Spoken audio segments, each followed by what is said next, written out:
Edukasyon sa Pagpapakatao 9, Module 13, Lipunan tungo sa pagkakaisa at pag-unlad.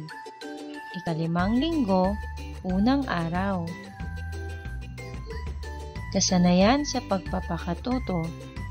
Natataya ang lipunong ekonomiya sa isang barangay, pamayanan, lipunan, bansa, gamit ang dokumentaryo o photo video. Matapos aralin ang module na ito, ikaw ay inaasahang natutukoy ang mga halimbawang lipunang sibil at ang ginagampanang papel ng mga ito tungo sa kabutihang panlahat. Nasusuri ang mga adhikaing nagbubunsod sa lipunang sibil upang kumilos tungo sa kabutihang panlahat. Naisasabuhay ang mga gampanin sa lipunan para sa ikabubuti ng lahat.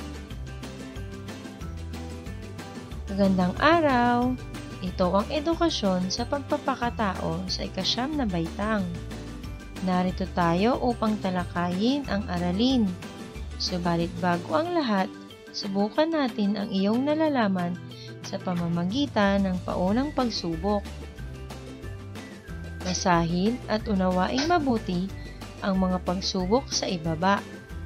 Piliin mula sa talaan ng mga salita sa loob ng kahon upang mabuo ang diwa ng bawat pahayag. Una, apat ang gumagawa at nagpapatupad ng mga batas upang matiyak na matutugunan ang pangangailangan ng lipunan. A. Lipunang sibil. B. Media. C. Pamahalaan. D. Pananampalataya. E. Simbahan. Ang sagot ay magaling, letter C. Pamahalaan. Ikalawa, ang patlang ay kusang loob na pag-organisa ng ating mga sarili tungo sa sama-samang pagtuwang sa isa't isa. A. Lipunang sibil. B. Media. C. Pamahalaan. D. Pananampalataya. E. Simbahan. Ang tamang sagot ay magaling, letter A, lipunang sibil. Tatlo, isang anyo ng lipunang sibil na nagsusulong ng ikabubuti ng bawat kasapi ng lipunan. Ito ay ang patlang. A. Lipunang sibil. B. Media. C. Pamahalaan. D. Pananampalataya. E. Simbahan. Ang tamang sagot ay letter B, media. Ika-4, ang pagsasabuhay sa pamamagitan ng patlang ay pagtuwang sa lipunan. A. Lipunang sibil. B. Media. C. Pamahalaan. D. Pananampalataya. E. Simbahan. Ang tamang sagot ay letter D, pananampalataya. Kalima, ang patlang ay isang panrelihiyong institusyon na inorganisa ng mamamayan sa lipunan. A. Lipunang sibil. B. Media. C. Pamahalaan. D. Pananampalataya. E. Simbahan. Ang tamang sagot ay mahusay, letter E, simbahan.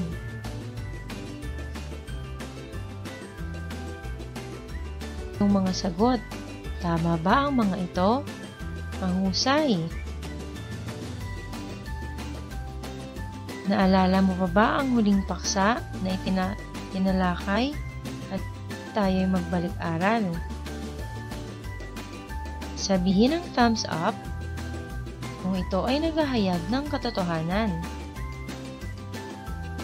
At thumbs down naman kung ito ay naghahayag ng hindi katotohanan.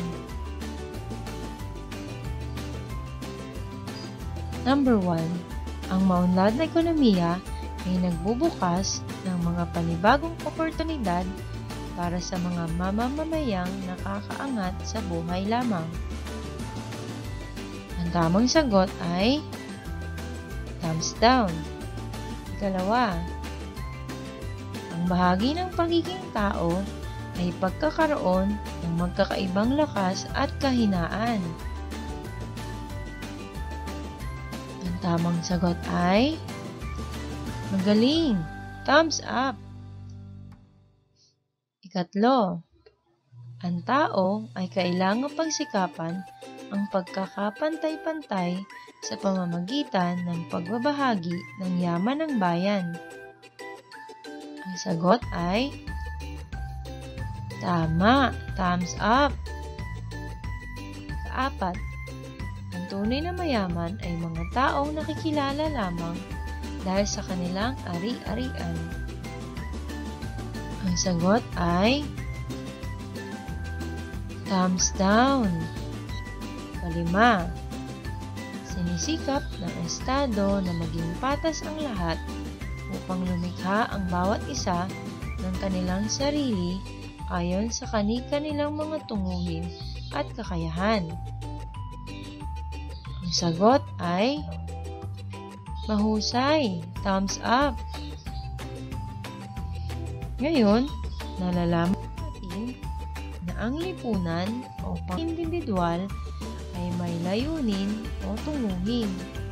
Kolektibo ang tingin ng bawat kasapi, ngunit hindi binubura ang individual at pagiging katangi-tangi. Ang komunidad naman ay ginagamit upang tukuyin ang lipunan.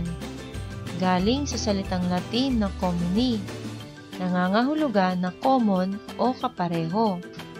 Binubuo din ng individual na pareho ng interes, ugali, o pagpapahalagang bahagi ng partikular na lugar. Mas nabibigyang halaga ang isang kasapi sa loob ng komunidad. Isang halimbawa ng lipunang sibil ay paggalang ng tao sa kanyang kapwa. Kaakibat ng dignidad ng tao ang pagpapahalaga sa pagiging tao ng isang tao na nararapat na igalang ng kanyang kapwa. Ang katarungan ay mabuting halimbawa ng lipunan. Mahalagang may pagkakapantay-pantay at kapayapaan na namamagitan sa bawat isa sa legal na paraan, kung kaya't may pag-iral ng kapayapaan dahil may paggalang ang bawat tao sa katarungan. Magbubunsod din ito na mas maraming oportunidad upang magbigay daan sa mas maunlad na lipunan. Tungkulin din ng mga tao ang paggawa ng kabutihan sa kanilang kapwa at ang pag-iwas sa paggawa naman ng masama. Sa ganitong paraan, nagkakaroon ng tao ng responsibilidad na gumawa ng kabutihan sa loob ng kanyang lipunan.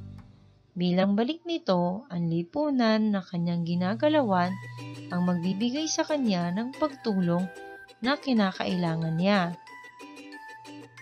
Ang mga nabanggit ay may mga mahalagang gampanin sapagkat ang mga ito ay hindi nangyayari ng kusa kundi na may pagkakaisa o iisang hangarin. Sama-samang pagkilos, hindi ng iilan, kundi ng lahat. Isa sa mga magiging hangarin ng lipunang ito ay pagkakaroon ng pakikilahok sa pag-unlad ng mga miyembro ng lipunan.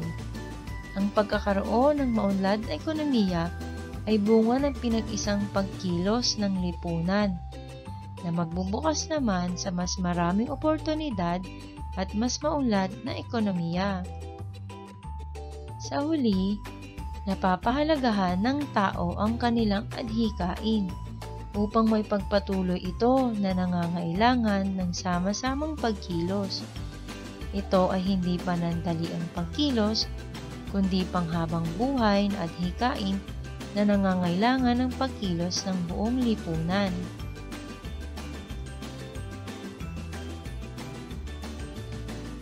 Ano-ano nga ba ang kinakaharap ng tao sa lipunan ngayon? Halika, panoorin natin ang video clip na inahanda ko mula sa lugar ng Palo Leyte.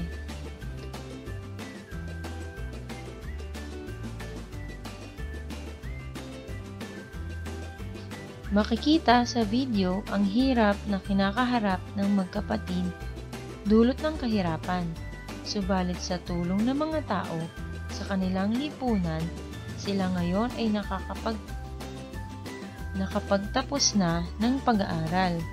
Marami man sa panahon ngayon ang nakakaranas ng hirap, subalit kung ang bawat isa sa lipunan ay makikiisa na tumulong sa kapwa, ito ay magbubuo ng kabutihan para sa lahat.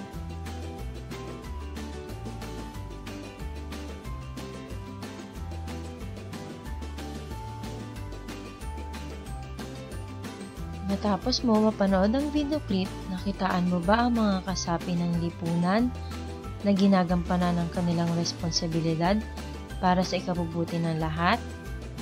Ipaliwanag. Suriing mabuti ang iyong sarili. Isulat sa loob ng hugis bilog ang hinihingi na sagot ayon sa dalawang magkaibang sitwasyon sa ating lipunan.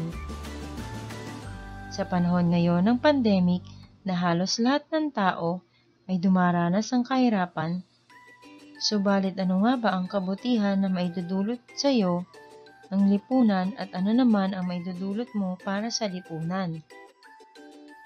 Ang lipunan at ano naman ang maidudulot mo para sa lipunan?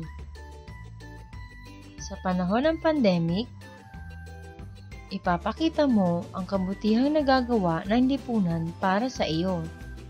Sa kabilang dako naman, ipapakita mo ang mga kabutihang naiambag mo para sa lipunan. Sa ikalawa naman, sa panahon ng walang pandemic, ipapakita mo rito ang kabutihang nagawa ng lipunan para sa iyo. Gayon din naman sa kabila. Ipapakita mo ang mga kabutihan na gawa mo sa lipunan sa panahon ng walang pandemic. Pagkatapos mong maisagawa ang talaan, nagbago ba ang iyong pananaw sa lipunang sibil na iyong ginagalawan?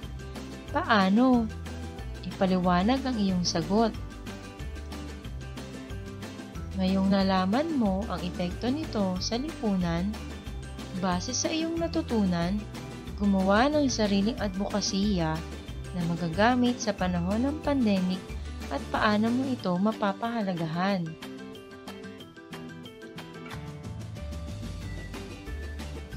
Gumawa naman ng isang tula base sa lipunan na iyong nakikita at nararanasan.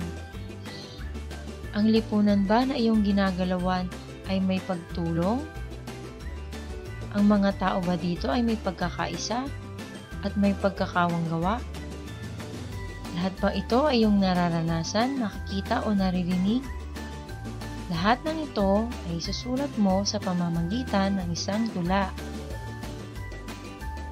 Paghambingin ang larawan sa loob ng bilog sa uri ng lipunan na iyong kinabibilangan. Makikita ba sa lipunan na iyong kinabibilangan ang mga magagandang halimbawa ng isang lipunang sibil? Bakit? Makikita mo ba sa lipunan na iyong kinabibilangan ang pagbibigayan, pagdadamayan, pagtulong, at pagkakaisa? Ngayong naunawaan mo na ang tunay na diwa ng lipunang sibil, isaad ang iyong nararamdaman sa talaan. Gawing batayan ang sumusunod na sitwasyon. Ipahayag ang iyong sarili base sa nararamdaman at epekto. Gayon din naman sa iyong pamilya, eskwelahan, barangay at pamayanan. Sumunod naman,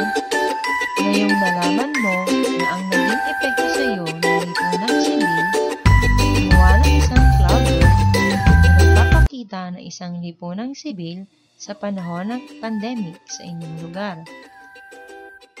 Sa loob ng ulap, dito mo ipapakita ang paglalarawan sa inyong lipunan.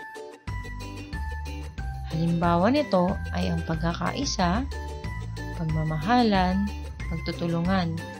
Lahat ng mga salita na nagpapatunay na tungkol sa iyong lipunan ay makikita sa loob ng proud word. Ang inyong pamilya ay bahagi ng lipunan at bilang bahagi nito, ipakita sa pamamagitan ng larawan kung paano ikaw at iyong pamilya ay nagkakaisa sa inyong tahanan. Ilagay sa loob ng kahon. Paano mo masabi na kayo ay isang pamilya na bahagi ng lipunan na nagkakaisa? Panapos na pagsusulit. Basahin at unawaing mabuti ang mga pagsubok sa ibaba. Ilagay ang tama kung ang pahayag ay nagsasaad ng wastong kaalaman at mali naman kung ito ay hindi. Ang tunay na tungkulin ng lipunan ay ang kabutihan ng komunidad na nararapat na bumalik sa lahat ng indibidwal na kasapi nito. Sa pamamagitan, ang tamang sagot ay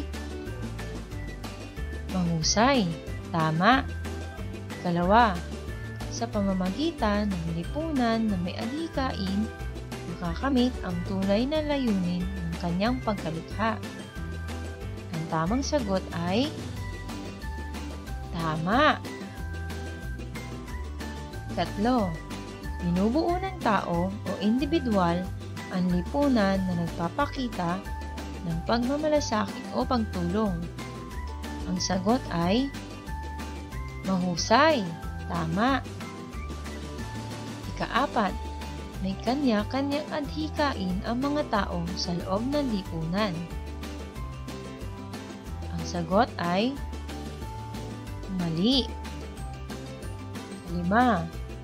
Sa panahon na ang lipunan ay nakararanas ng kahirapan, hindi mahalaga na magkaroon ng iisang adhikain o advokasya.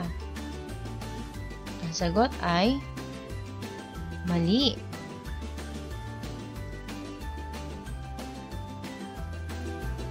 Salamat sa pakikinig. Naway meron kayong bagong natutunan sa araw na ito. Hanggang sa muli. Paalam!